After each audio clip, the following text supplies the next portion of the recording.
नमस्ते बालकों, आज हम कक्षा 8 में पवन, तूफान और चक्रवात इसका भाग 4 इस वीडियो के माध्यम से अध्ययन करेंगे। बालकों, पिछले वीडियो में हमने चक्रवात के बारे में अध्ययन किया और किस प्रकार चक्रवात बनता है। चक्रवात के शांत क्षेत्र को उसका नेत्र कहते हैं। क्या कहते हैं? नेत्र कहते हैं। और किस प्रकार तड़ित झंझावात उत्पन्न होता है, इसके बारे में भी हमने अध्ययन किया। किस प्रकार गर्म वायु जलवाष्प में बदलकर ऊपर की ओर उठती है और ऊपर जाकर ठंडी हो जाती है। तो ये सारा का सारा अध्ययन हमने पिछले वीडियो में किया। आज हम इस वीडियो में जो अध्ययन करने जा रहे हैं वह है चक्रवातों द्वारा होने वाली विनाश। ये चक्रवात होते हैं, इसके द्वारा किस प्रकार विनाश होता है, इसका अध्ययन हम इस वीडियो में करेंगे। बालकों, चक्रवात काफी विनाशकारी हो सकते हैं।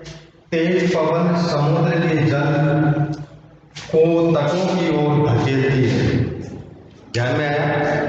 चक्रवात काफी विनाशकारी हो सकते हैं। तेज पवन समुद्र के जल को तटों की ओर धकेलती है, भले ही चक्रवात तट से सैकड़ों किलोमीटर दूर हो। ये चक्रवात के पूर्व के संकेत होते हैं। बालकों, ध्यान में आया आपके कि चक्रवात के पूर्व के संकेत क्या है?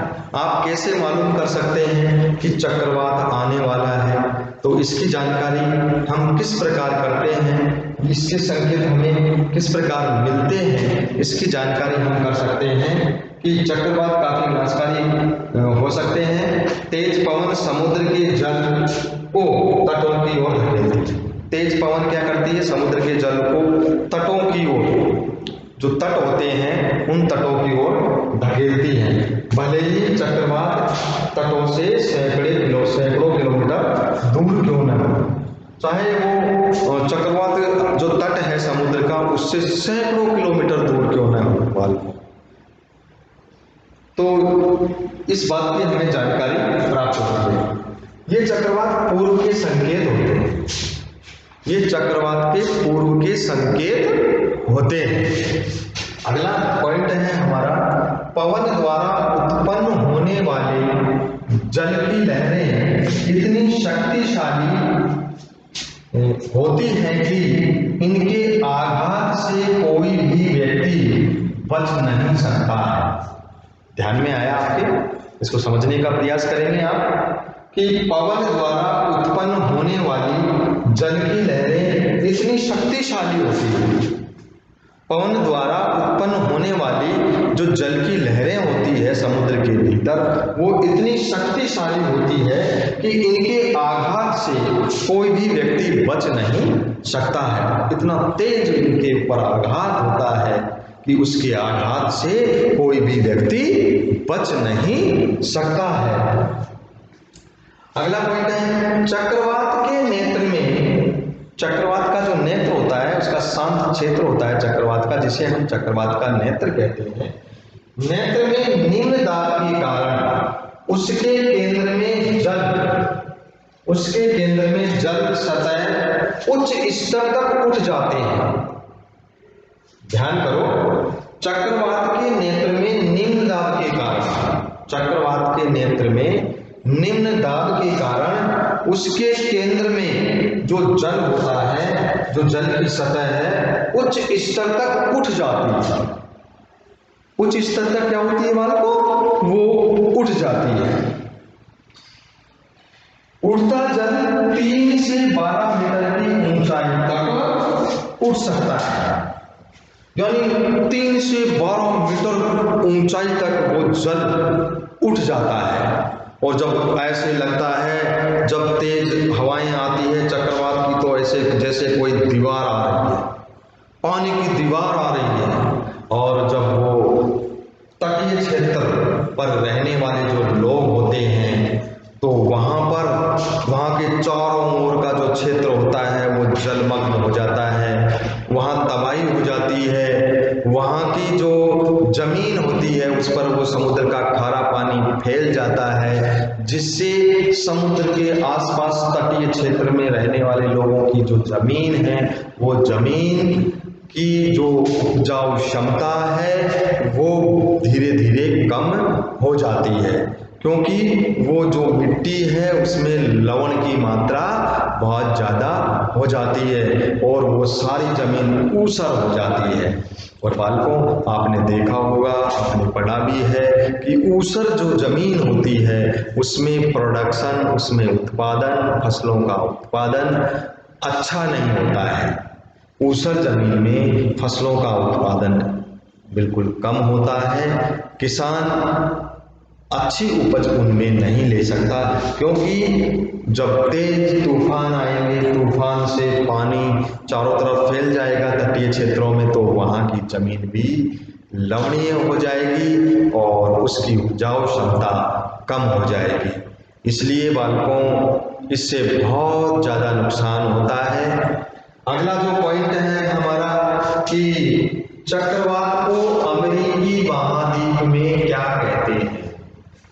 अमेरिकी जो महाद्वीप है उसमें हम चक्रवात को क्या कहते हैं बालकों? अमेरिकी महाद्वीप में चक्रवात को हरिकेन कहते हैं। क्या कहते हैं बालकों? हरिकेन। वेरी इंपॉर्टेंट क्वेश्चन है, परीक्षा की दृष्टि से महत्वपूर्ण है, आप लोग इसको याद रख सकते हैं कि अमेरिकी महाद्वीप में चक्रवात को हरिकेन कहते हैं तथा जापान में, फिलिपींस व जापान में इसे टाइफून कहते हैं। जापान में इसे क्या कहते हैं बालकों? जापान में इसे टाइफून कहते हैं। क्या कहते हैं? टाइफून कहते हैं। अब इसके बाद में ये तो हमने पढ़ लिया कि चक्रवात, अमेरिकी महाद्वीप में चक्रवात को क्या कहते हैं और जापान में इसको क्या कहते हैं। अमेरिकी महाद्वीप में चक्रवात को हरिकेन कहते हैं और जापान में इसे टाइफून कहते हैं। और बालकों, जो चक्रवात होते हैं इससे क्या क्या विनाशकारी प्रभाव होते हैं, इससे बचाव के क्या उपाय हैं, किस प्रकार से हम इस तूफान से, हम चक्रवातों से बच सकते हैं। बालकों, आज जो सूचना और प्रौद्योगिकी का जो क्षेत्र है, इंफॉर्मेशन टेक्नोलॉजी है, बड़ी उच्च स्तर पर पहुंच चुकी है। पहले इस प्रकार की व्यवस्थाएं नहीं थी। पवनों के वेग को भी पवनमापी द्वारा पवनों के वेग को भी मापा जा सकता है। ऐसे यंत्र समुद्र के उस किनारों पर जहाँ बंदरगाह होते हैं, जहाँ केंद्र जो क्षेत्र होता है वहाँ पर लगा देते हैं। तो उससे क्या होते हैं, जो मछुआरे होते हैं, मछुआरों को चेतावनी दे दी जाती है कि तूफान आने वाला है, आप सचेत हो जाइए। और तूफान आने से बहुत सारे मतलब 10-15 घंटे पहले ही उनको सूचना दे दी जाती है, जिससे जो आसपास तटीय क्षेत्र पर रहने वाले जो लोग हैं वो अपनी व्यवस्था कर लेते हैं, वो अच्छी जगह पर चले जाते हैं और वो बाहर नहीं आते हैं। तो इस प्रकार सारी की सारी व्यवस्था होती है। बालकों, आपको ध्यान में होना चाहिए कि यदि हम इस विनाशकारी प्रभावों को ध्यान में रखेंगे कि इससे क्या क्या हानियां होती है, कैसे बचा जा सकता है, तो ये सब हमारे ऊपर निर्भर करता है। दूसरा, रेडियो, समाचार, टीवी, पत्र से जो भी सूचनाएं मिलती है उनको हमको सुनना चाहिए और उसका पालन करना चाहिए कि किस प्रकार सूचनाएं आती है रेडियो टीवी से, उन सूचनाओं को हमें ध्यान करना चाहिए। बालकों, अगला जो पॉइंट है हमारा टॉर्नेडो, कि टॉर्नेडो क्या है। ये बहुत कम आते हैं भारत में। टॉर्नेडो गहरे हरे रंग के कीपाकार बादल होते हैं। टॉर्नेडो गहरे हरे रंग के कीपाकार बादल होते हैं और इनका जो वेग होता है 300 किलोमीटर प्रति घंटे से गति कर सकते हैं। ये टॉर्नेडो कितने वेग से गति कर सकते हैं? 300 किलोमीटर प्रति आवर से 300 किलोमीटर प्रति घंटे की चाल से ये गति कर सकते हैं। आज उन्नत प्रौद्योगिकी सहायक सिद्ध हुई है। मतलब तूफान और चक्रवात को समझने के लिए, इसके बारे में जानकारी प्राप्त करने के लिए उन्नत प्रौद्योगिकी सहायक सिद्ध हुई है। तो आज जो हमारा जो तटीय क्षेत्र होते हैं, उन तटीय क्षेत्रों में इस प्रकार की व्यवस्थाएं हैं, उनसे हम जो सूचना और प्रौद्योगिकी के द्वारा जो सूचना मिलती है, इस प्रकार के सिस्टम हैं, उन सिस्टमों से सूचना प्राप्त करके हम उसकी जानकारी ले सकते हैं और इस विनाशकारी प्रभाव से हम बच सकते हैं। तो बालकों, हम इस वीडियो में ध्यान से समझने का प्रयास करेंगे और परीक्षा के लिए जितने भी इम्पोर्टेंट जो क्वेश्चन हैं, महत्वपूर्ण जो प्रश्न हैं, उन प्रश्नों को हम बार बार हल करेंगे। ये सब कब होगा? जब इस वीडियो को हम ध्यान से देखेंगे।